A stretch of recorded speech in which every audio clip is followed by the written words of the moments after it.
There is not a single verified or checked out report which is at all connectable with the possibility of extraterrestrial life.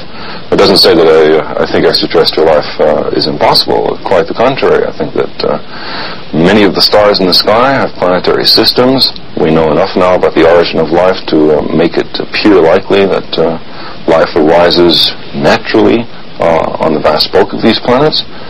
It's possible, but by no means certain, that life on many of these planets evolves into beings which are as advanced as we, or more advanced. And I don't see any reason why we can't imagine that there are civilizations thousands or millions of years in advance of ourselves, capable of technical feats that we can hardly imagine. I think a key to what's behind the real belief in flying saucers is most easily obtained if you look at the contact myths. There are several hundred people in the United States who claim to have had personal contact with the inhabitants of flying saucers who have landed.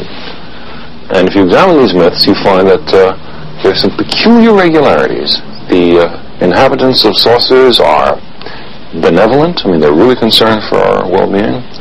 They're omnipotent, extremely powerful, omniscient, extremely knowledgeable, and they often wear long white robes.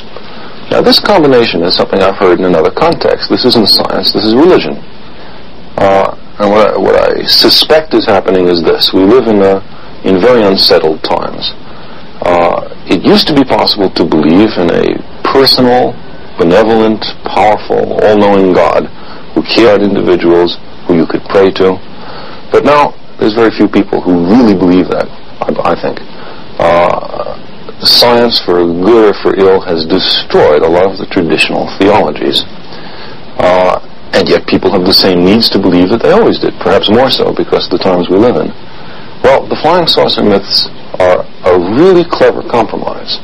It's a way of having beings that come from the sky, that are worried about us, that are powerful, that are going to step in and prevent us from destroying ourselves, as we very well might, and yet have it in the cloak of science, so that no one can say, nonsense, that doesn't match science. It's all very pseudo-scientific.